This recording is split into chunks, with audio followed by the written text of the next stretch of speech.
Platón nació en 427 a.C. en Atenas. Discípulo de Sócrates, escribió una gran cantidad de diálogos, en la mayoría de los cuales puso a su maestro como personaje central. Platón desarrolló una teoría según la cual todas las cosas particulares pueden entenderse en virtud de participar de ideas universales. Estas ideas son el objetivo de la filosofía. Con este planteo, Platón inauguró nada menos que el pensamiento metafísico occidental.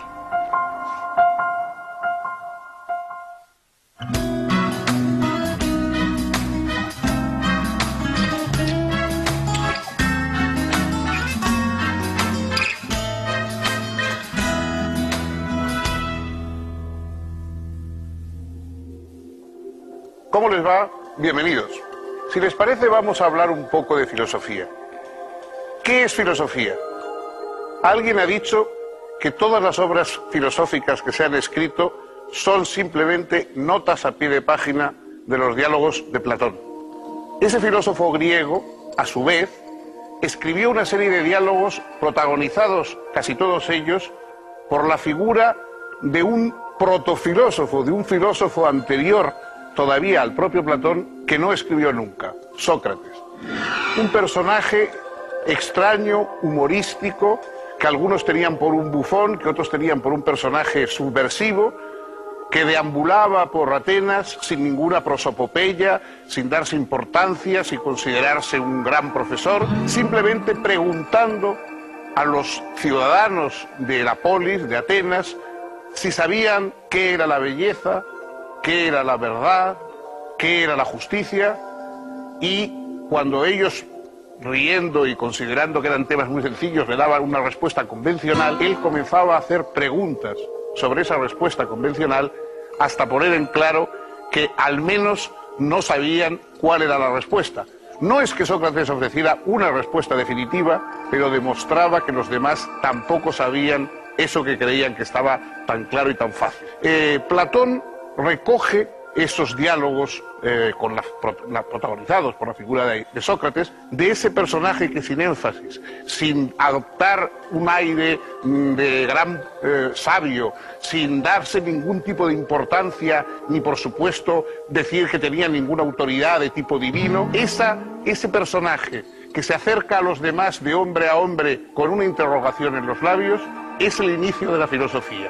Así empieza todo, así nos lo contó Platón, y vamos a intentar ahora saber cómo fue, quién fue ese Platón a cuyos diálogos dan origen a todo el resto de la filosofía occidental.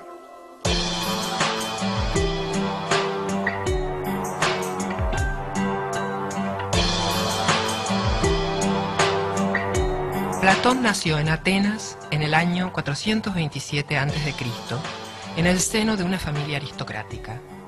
Fue testigo de la guerra del Peloponeso, entre Atenas y Esparta, en la que llegó a combatir, y también de la decadencia ateniense, sacudida por una tiranía oligárquica primero y por una democracia populista y demagógica después.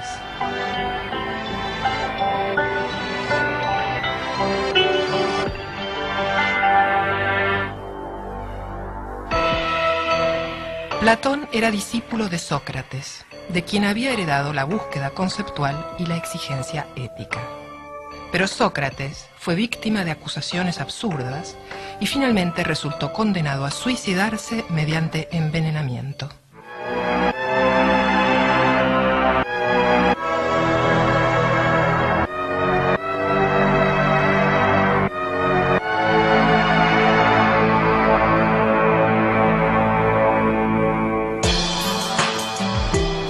Preocupado por la crisis moral y política ateniense, Platón puso todas sus energías en tratar de establecer entre sus conciudadanos un ideal de justicia y de respeto por la verdad.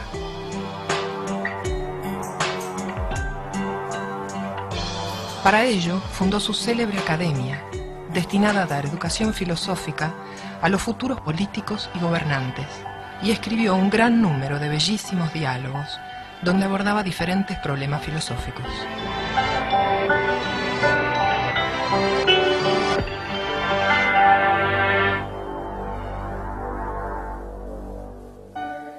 Lo Los diálogos se pueden dividir en tres grandes grupos.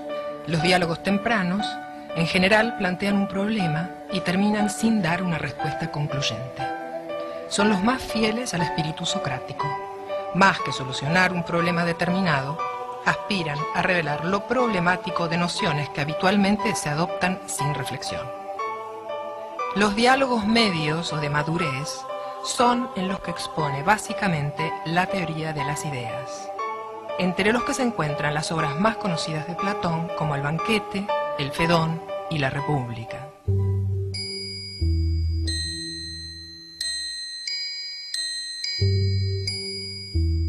Las ideas, según Platón, son objetivas, eternas y universales. Los triángulos concretos, por ejemplo, pueden ser imperfectos y terminan por borrarse o desaparecer. Pero la idea de triángulo, en cambio, es perfecta e inmutable.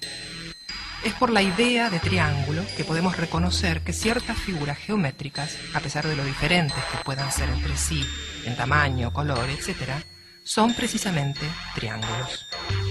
Lo mismo ocurre con otras ideas no geométricas, como las de justicia, belleza, etc.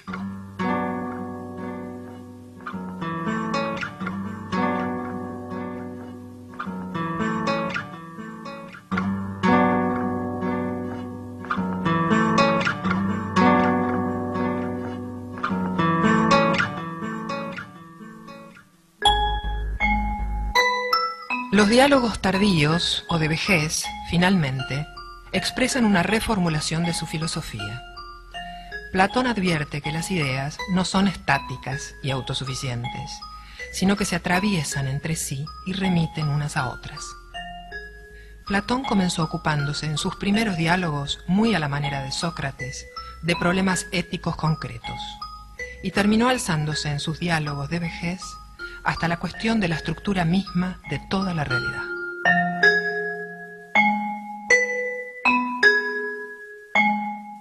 Una de las cuestiones centrales de la filosofía, a partir ya del propio Platón, ha sido buscar qué tienen en común las cosas detrás de su aparente diversidad. Nosotros vemos que hay una infinita diversidad de cosas distintas y algunas de ellas las agrupamos en una especie de clases o colectivos. Hablamos de árboles, de hombres, de peces, de estrellas, y quiere decir que esa diversidad de cosas tiene algo en común. Ese algo en común que tienen las cosas de un mismo género, de un mismo rango, es lo que más o menos Platón llama idea. Las ideas son algo así como los arquetipos a partir de los cuales se diseñan toda la diversidad de un grupo de cosas. Todos los hombres, todos los peces, todos los árboles, las plantas, lo que se quiera, es decir, cualquier género que uno quiere tomar. Eso es lo que hay que buscar, eso no es aparente, no se ve. Es decir, nosotros vemos la diversidad de las cosas diferentes, nunca vemos la idea, el concepto. Por eso Platón supuso que esas ideas, esas categorías arquetípicas a partir de los cuales se organiza la realidad, pertenecen a otro orden, a un orden que da sentido al nuestro, pero que está más allá de él. Eso es lo que sale a buscar ese huido de entre los hombres que va a buscar las ideas para mirarlas frente a frente. Los demás, en el fondo de la caverna, están sometidos a ver puras sombras o sombras de sombras incluso, hasta que rompen la cadena, es decir, hasta que se ponen a pensar, porque la forma de liberarse por parte del ser humano es entregarse al pensamiento, y salen afuera a mirar las ideas frente a frente. Esa experiencia de liberación es lo que en su apología Sócrates, a punto de ser condenado a muerte, él dice: una vida sin examen no merece la pena de ser vivida. Es decir, una vida sin que en un momento rompamos con la rutina, con las sombras y salgamos a buscar las ideas en sí mismas, no merece la pena de ser vivida. Este es el criterio filosófico a partir del cual nace toda la trayectoria del pensamiento occidental.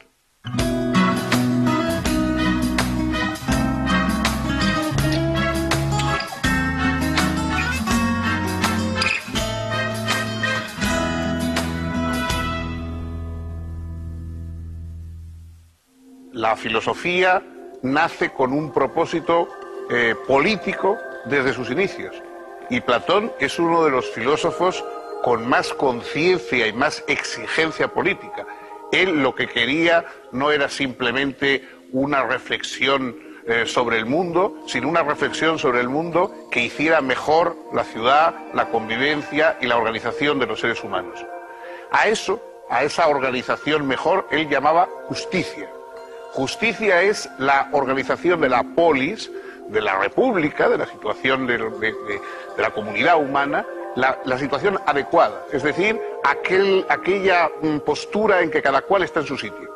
La justicia es que cada cual tenga lo que le corresponde y que cada cual desempeñe el papel que mejor le puede ir en la colectividad. Y sobre eso Platón reflexiona en uno de los diálogos, quizá el más famoso de todos sus diálogos, La República, en la que lo que se plantea es en qué consiste verdaderamente una ciudad bien organizada. El régimen pensado por Platón es rígido. De hecho, en un momento incluso dice que hay que desterrar a los poetas de la ciudad, porque los poetas mienten mucho, porque los poetas cuentan y hablan solamente de pasiones y de situaciones subjetivas, y los seres humanos olvidan que la dimensión más importante de sus vidas es la colectiva, es la que comparte con los demás, no la subjetiva. Algunos, Popper por ejemplo, han dicho que Platón es incluso el padre de los estados totalitarios, porque a pesar de lo lejísimos que estamos, naturalmente, del totalitarismo moderno, pero hay una vocación ordenancista, autoritaria, rígida, en el planteamiento cerebral que hace Platón.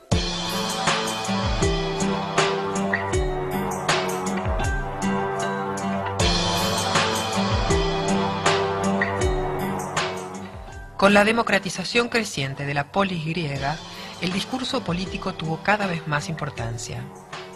Quien podía argumentar eficazmente a favor de sus opiniones e intereses era capaz de obtener apoyo y consenso. La oratoria se convirtió en una herramienta apropiada para acceder al poder, y cientos de ciudadanos estaban dispuestos a pagar para que se les enseñase tal habilidad. Surgieron así los sofistas, maestros itinerantes que, entre otras cosas, enseñaban a hablar en público. Su influencia fue muy importante, y algunos, como Protágoras y Gorgias, fueron especialmente famosos. Platón los consideraba representantes de la falta de compromiso con la verdad y el relativismo, pues enseñaban a argumentar tanto a favor como en contra de cualquier posición. Para Platón, en cambio, solo la verdad merecía ser defendida. Por eso prefirió llamarse filósofo, es decir, amante de la sabiduría, en vez de sofista, que nombraba a quienes simplemente vendían sabiduría.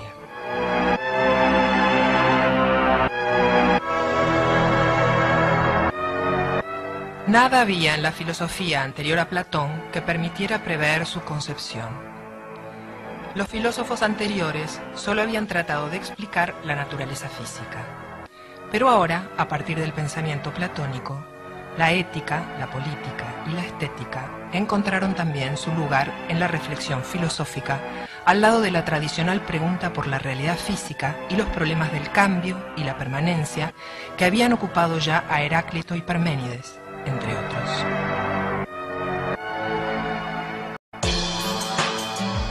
Al formular su teoría de las ideas, Platón se preguntaba qué son la justicia, la bondad, la belleza y las demás propiedades de este tipo. Con este preguntar abre nada menos que el pensamiento metafísico occidental. Platón expone que para que pueda plantearse que algo tiene una propiedad, tiene que haber esa propiedad. Pero ella no está en ninguna parte, ni es percibida por los sentidos. Para Platón se trata de que hay una idea de justicia, que no se agota en ningún acto particular, justo o injusto. Si no hubiera una idea de justicia, no podría llamarse justo a ningún acto. Del mismo modo, podemos encontrar bellas diferentes cosas, pero coincidimos en la idea de belleza, que afirmamos de unas y que negamos a otras.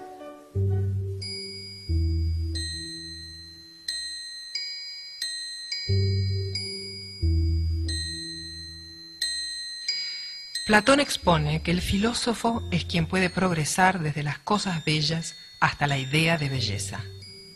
El filósofo puede ascender de un cuerpo bello a todos los cuerpos bellos, y de estos a las bellas normas de conducta, y de ahí a los bellos conocimientos, y terminar en el conocimiento de la belleza absoluta, de la belleza en sí. Si la idea de belleza fuera solo subjetiva, si fuese distinta en cada hombre, nadie sabría a qué se refiere otro al decir que algo es bello. La vida en común sería entonces imposible. Esa vida en común exige, según Platón, que podamos compartir algunas ideas que están en la base de toda comunicación. En particular, la idea de justicia. Pueden variar nuestras valoraciones respecto de qué cosas son justas y cuáles no, pero no puede cambiar aquello por lo que persisto en llamar justas a algunas conductas. Es porque hay una idea eterna, objetiva y universal de justicia, que es posible alcanzar consensos éticos o políticos.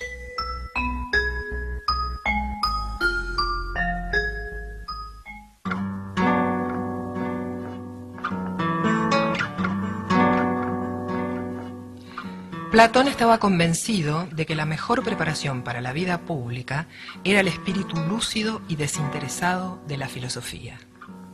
Con ese propósito había fundado en Atenas, en el año 388, lo que se podría llamar la primera universidad de Europa. Ubicada cerca del santuario consagrado al héroe Academo, había recibido el nombre de Academia. A ella concurrieron jóvenes de Atenas y de otras ciudades para aprender no solo filosofía, sino también matemáticas, astronomía y ciencias físicas y naturales. Antes de crear la academia, Platón había intentado hacer un filósofo de Dionisio de Siracusa. La aventura finalizó en el año 388 con Platón ofrecido a la venta en un mercado de esclavos, ocasión en que un amigo lo compró para liberarlo. Cuando 20 años más tarde el tirano falleció, lo sucedió en el trono de Sicilia su hijo Dionisio II, quien invitó a Platón a su corte por una temporada. El filósofo volvió una vez más a Siracusa con la intención de hacer del joven Dionisio II un rey filósofo. Platón presentó un proyecto de constitución que fue desechado por Dionisio II. Aconsejó la organización de una confederación de ciudades contra la amenaza de Cartago, que jamás fue instrumentada, y requirió la amnistía para los opositores políticos del joven tirano, lo que fue desestimado. Platón se vio obligado a admitir que no podía pretender que los gobernantes fuesen lúcidos y desinteresados. En el último de sus diálogos, titulado Las leyes, abandonó la noción del rey filósofo y confió a la organización legal lo que ya no podía esperar de la sabiduría de los individuos. Este es el diálogo más extenso, un diálogo donde Platón ofrece un segundo modelo de Estado, después del de la República, pero un modelo pautado exclusivamente por leyes, a diferencia del modelo de los diálogos medios, donde importa sobre todo que los filósofos gobiernen y pareciera que la ley ocupa un lugar secundario. En su último diálogo, Platón deposita la esperanza de un orden político justo y armonioso en el adecuado ordenamiento jurídico.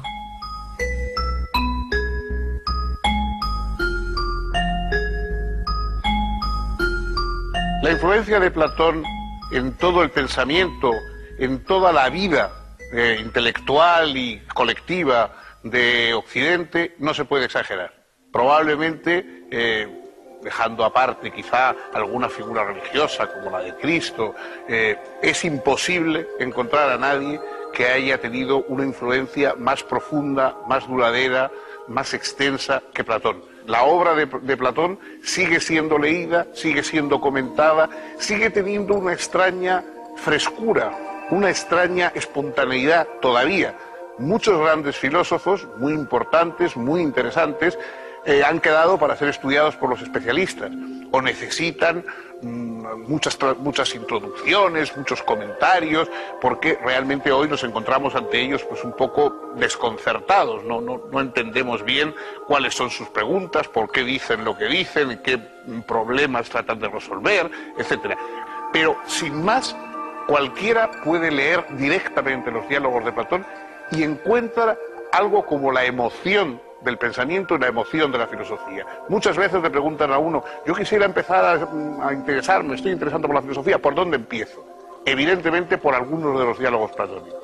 Leer el Gorgias, leer la República, leer el Fedro, leer el Banquete sobre el amor, leer cualquiera de los grandes diálogos platónicos es la mejor introducción a la filosofía, porque ahí sigue estando vivo, activo, bullente, la aventura del pensamiento.